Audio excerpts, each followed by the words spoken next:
Hi guys, welcome back to my channel as told by Muriel. Some of you may know I am Muriel. I'm a registered nurse of, I always say a little over a year, but February will be 2 years since I've taken my NCLEX, as well as I was a licensed practical nurse for 18 years. And prior to that, I was a certified nursing assistant. I believe it was for 2 years, although I didn't do consistently 2 years of work as a certified nursing assistant. And today on this video, I am going to be discussing becoming a CNA, Certified Nursing Assistant, or PCT, Patient Care Tech, which are basically the same thing. I know in the hospitals they're called PCTs, and in like long-term care and outside of the hospital they're referred to as CNAs. But yes, this video is all about you guys. Get into a little bit about some of the, there's always like little back and forth. I don't know why there's like this discord between CNAs and nursing. We're going to get into that as well. And we're going to get into the money. Yes, CNAs is one of those careers where you can make, some good money. You can take care of your family. So we're going to get into that. Just stay tuned.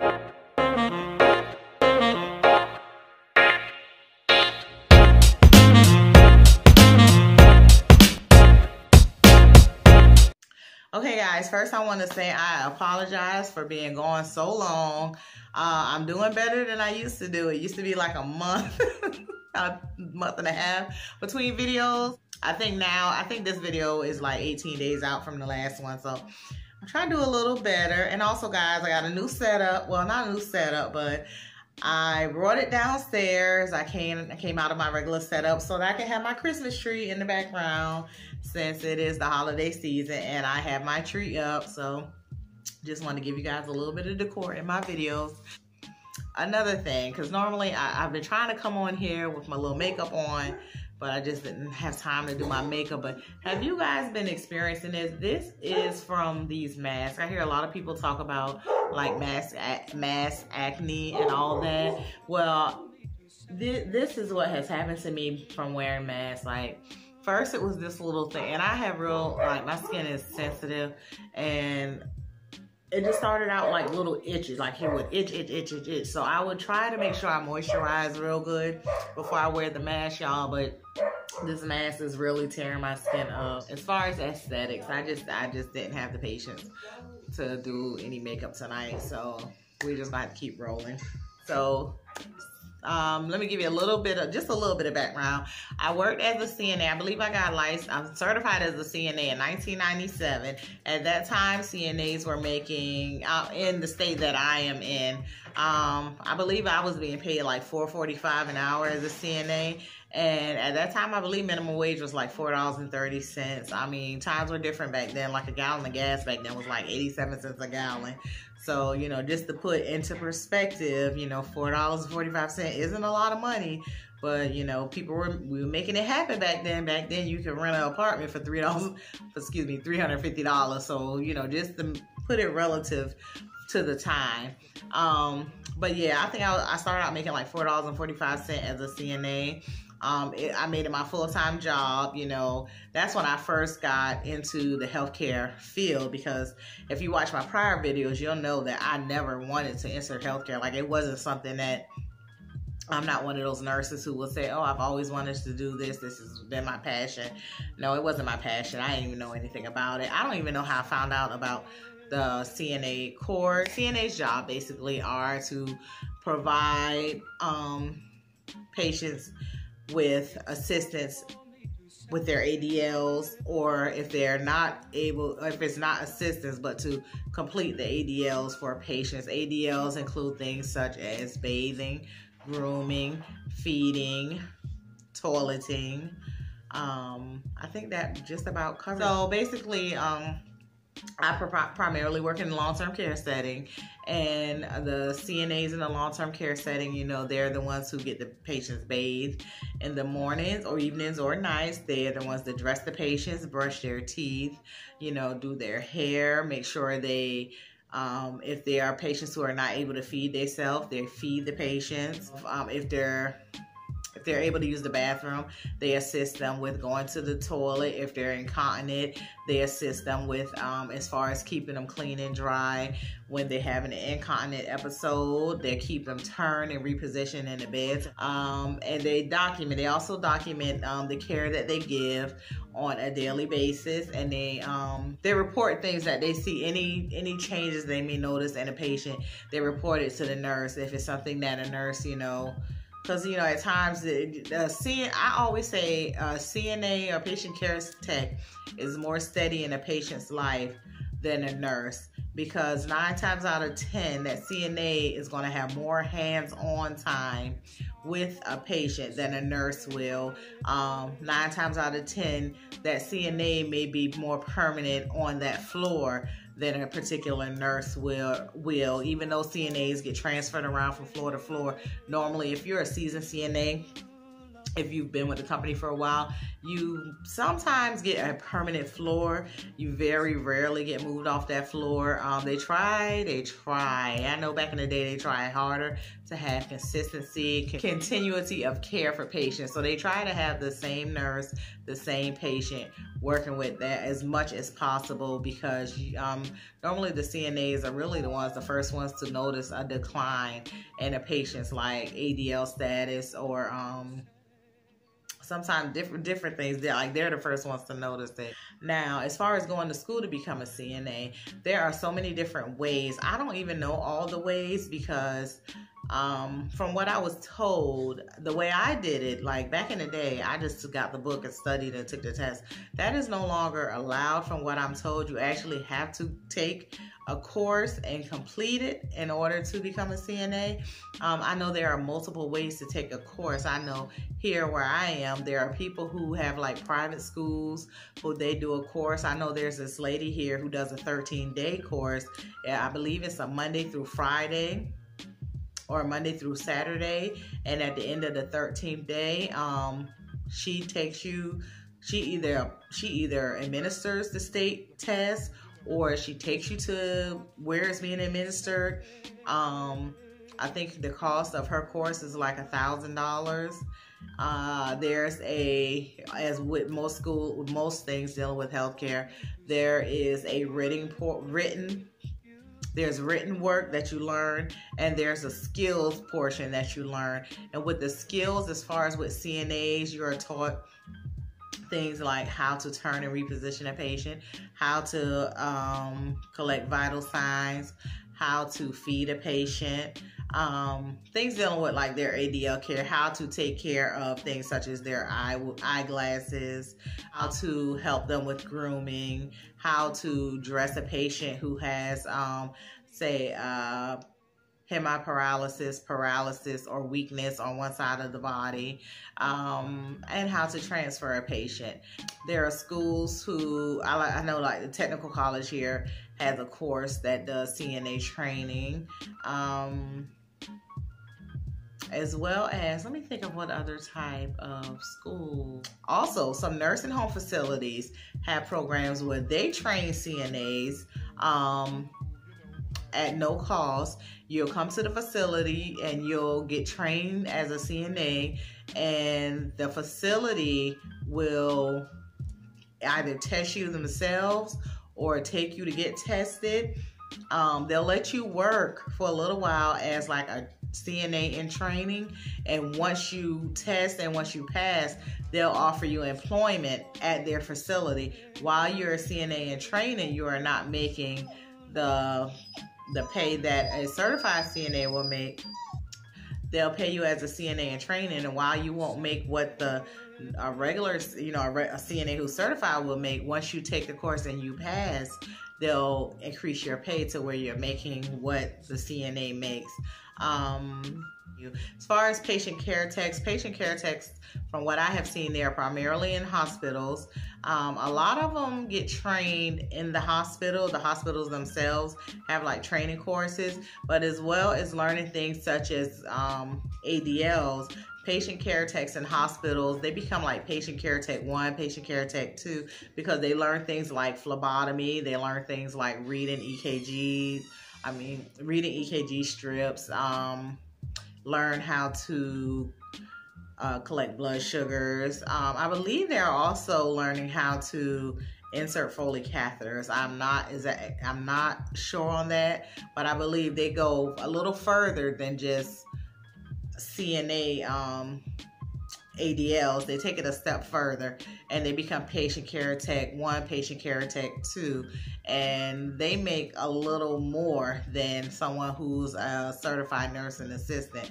A certified nursing assistant can get a job in the hospital though and not have all those extra trainings, but they will make a little less than a patient care tech.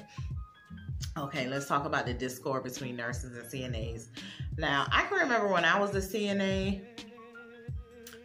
I guess because I was so young and I really didn't know much about the healthcare field. I guess because I didn't really stick it out as a CNA consistently, I didn't really have a discord with my nurses because I knew my job was to be the CNA. I knew my job was to provide patient care.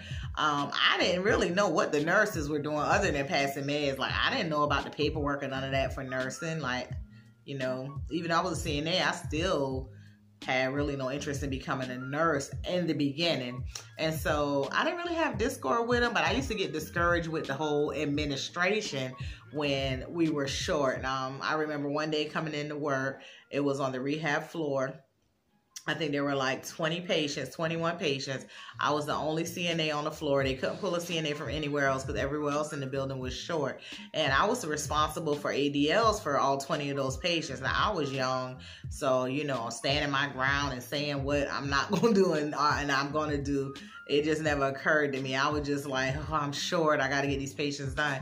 And anybody knows a rehab, Paul, those family members especially are very particular. Like, some of them have, I want my family member up for breakfast every day. I want them put back to bed at a certain time. And so at 20 patients, I remember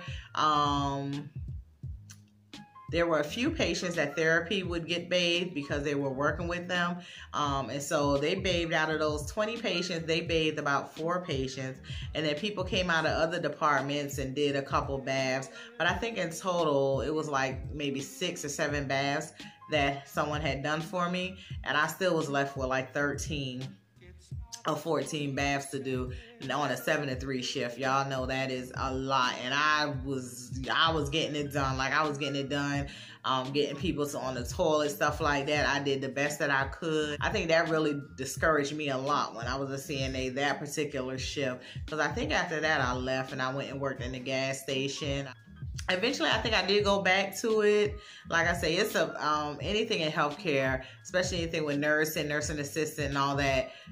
The work is there for you. So whenever you need, you know, you could never, I'm going to say it like this, and I hope I don't offend anybody, but if you're a CNA or a nurse or nursing assistant, there is no reason for you to be without a job unless your body physically, you're not able to work because the jobs are out there. There was never a time that I left a job as a CNA and couldn't go back to it as a CNA. There was never a time that I left a facility working in any capacity in healthcare and I couldn't get another job, walk out one door, walk into another door. That was always my saying as a CNA, LPN, RN.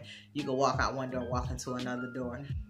I kind of got off track. But anywho, let's go back to the discord. So I didn't really care. I didn't really have problems with my nurses, but I noticed that a lot of CNAs have this thing with nurses like, oh, they're not doing anything. Oh, they can do that. And there are some lazy nurses out there. I ain't gonna lie to you because I work with a few of them.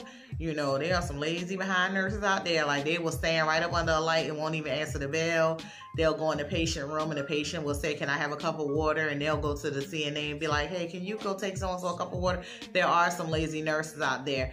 The only thing with me as far as CNAs, I'm the type of nurse, I will ask you to do those things if I feel you're a lazy person. Like, if I know you do the bare minimum, then I will be that nurse that come out of a patient room and be like, hey, can you take them a cup of ice? Because in my mind, I'm like, you need to do something. But I have worked with some CNAs, and they have been the best CNAs ever, and they know me. Like, I'm that type of nurse. I'll go and I'll change a patient. I'll do whatever. If I have the time to do it, I'll just go ahead and do it. I won't rely on the CNA for it. But it's always this discord for some reason. If nurses feel like CNAs are not doing enough or doing their job, CNAs feel like the nurses aren't doing enough, they're not doing their job, and it's always this discord. Not always, because there are some nurses and CNAs who just gel, they get along perfect, but there's just always this, oh, well, they make the money, well, let them go ahead and, you know, do this or do that. And then the nurses will be like, oh, well, that's their job to do that for the patient, so let them do it. When you're just really supposed to be working together to provide the best care for this patient. If we work together, no one will feel like they're being, more work is being put on them than what they're supposed to be doing. If the nurse is asking you to do something that is in your job description, then you really can't get mad if the nurse asks you, hey, can you put so-and-so on the toilet? Or, hey, can you go and wash so-and-so's hair? You know, especially if this is a person that, say, the person was scheduled for a shower that day, and you didn't do a shower, you know, you just went and skimped and you did a quick little bed bath, but this person's hair is filthy, greasy, and everything. So if the nurse asks you, can you go and wash so-and-so hair? Don't get upset. Like, why get upset or get angry because that nurse knows that the patient really was supposed to have a shower today.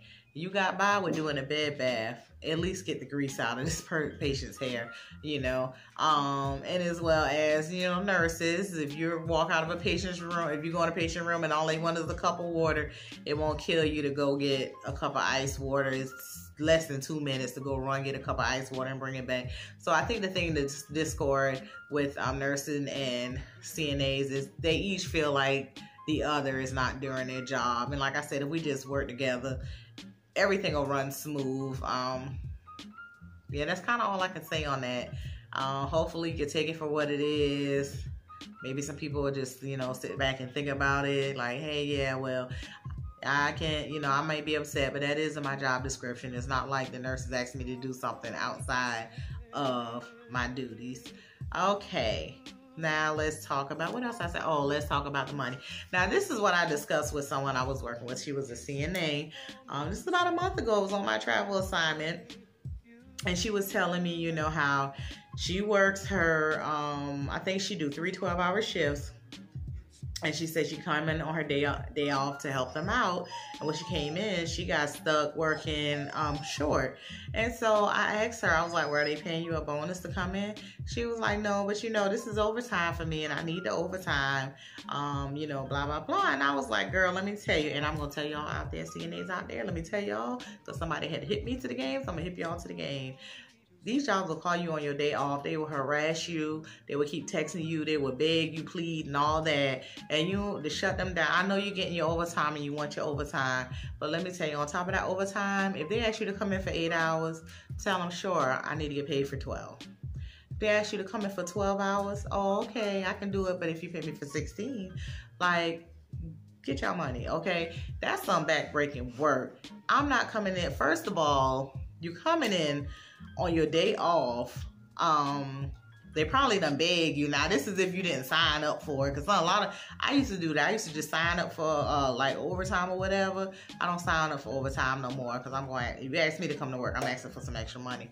And those of you out there who watch this video know me, y'all know that's what I do now. If I come in on my day off, you're gonna be paying me something extra. Forget the overtime, because that's gonna get taxed. Like, I'm not gonna see all that anyway. I need a little bit of extra. CNAs, y'all, that's some backbreaking work out there. If these jobs got the nerve to be texting and calling you on your day off, wanting you to give them your 8 hours of your free time away from your kids, make it worth your while. If they ask you to come in for an 8-hour shift, you ain't even got to tell nobody. When they shoot you that text or that call, be like, hey, can you come work for us? We really need you. It's really short. We could use your help. But if you shoot back to them, sure, no problem. I can do it. Can you pay me for 12 hours? If they're really that short and they really need you, you're going to get them 12 hours. Now, typically, I'm going to say CNAs make in South Carolina, they make anywhere from like $10 to, I'll say, $16 an hour. As far as I know, $10 to $16 an hour. And so if you're telling them pay you an extra 4 hours, or just say pay you an extra, like if I'm working 8, pay me an extra 12. You do that once a week, because they're gonna keep asking you. They might even ask you twice. Like if you're doing 312s, they might ask you to come do that twice a week. Some CNAs have no problem with going in working 5/12. Some CNAs have no problem with working 16 days free. Like, it's however you do it, make it worth your while. Overtime is good. Overtime ain't got to be it all. Ain't got to be all of it. Ask them to pay you a little extra money, because guess what? If they tell you no, you know what you could do? You'll get you a little PRN job. You can, on your days off, you can go work that little PRN job. And let me tell you, it may not be as much as I'm not even going to say it won't be as much as the overtime, because if you get a PRN job, 9 times out of 10, they might pay you a little more. You won't get taxed as heavy because there's not as much money being made in that particular day. So say you go pick up a PRN job and you're making $15 an hour. That's what, 30, 60, 90, 120. That's like 120. 120. Okay, you done hit 120 for that day if you're making $15 an hour. You barely gonna get taxed on that $120. But say that 15 hour, that 120 was an overtime day, and that puts your gross at over a certain amount for that 2 weeks. You may get taxed a little higher, depending on if it puts you, how much over it puts you. Say you did two shifts, that's $240. You may get taxed a little higher. So if they ask you to come do an extra 12, tell them, yeah, I'll do it, no problem. I'm gonna need you to pay me for 16. You will be surprised. They will do it. You might have to keep it on the hush hush, not tell none of your other coworkers now, because I'm putting this free information out there for all of them. So if you watch this video, just try and see what happens. And if they tell you, oh no, we're not able to do that, and then tell them, oh no, well, I'm sorry, I'm not able to come in today. And guess what you do? You go pick up a shift at your PRN job. Just that simple, y'all. I just want y'all to, I just made this video short. I hope I hit everything with becoming a CNA, because you guys are very valuable and much needed in the healthcare facility. Yeah, I don't know a nursing home or a hospital that can manage without CNAs or patient care techs. I wanted to dedicate this video to CNAs because you guys are highly valued and are much needed in the healthcare field. We cannot do it without you. You guys are basically the eyes and the ears for the nurses, to be honest, because you see things before we see it. You notice things in residence sometime before we notice it. You may not know exactly what's going on, but you notice that this resident is acting a little funny. There hasn't been a time that I have walked in on a patient and I just found them unresponsive myself. It has always been a CNA that has found them and came and got me and been like, so-and-so don't look too good. Because they're in the patient's rooms more than I am. Like, I'm in there, I might be in a patient room 3 or 4 times throughout a shift. That CNA might be in there about 7, 8, 9 times. They're in there longer than I am. I may be in a patient room maybe 10 minutes. That CNA might be in there 20, 25 minutes. So I never discount the work of the CNAs. Like, they are our eyes and our ears. I just want to tell you guys we appreciate you and just give you a little rundown of what the jobs of a CNA are. If you like this video, I'm sorry I went all over the place. It's been so long since I did a video. If you like this video, please hit the like button, subscribe to my channel, leave a comment below if you have any questions, and I will catch you on the next video. I am Muriel, and this has been As Told by Muriel, and happy holidays, you guys. Bye.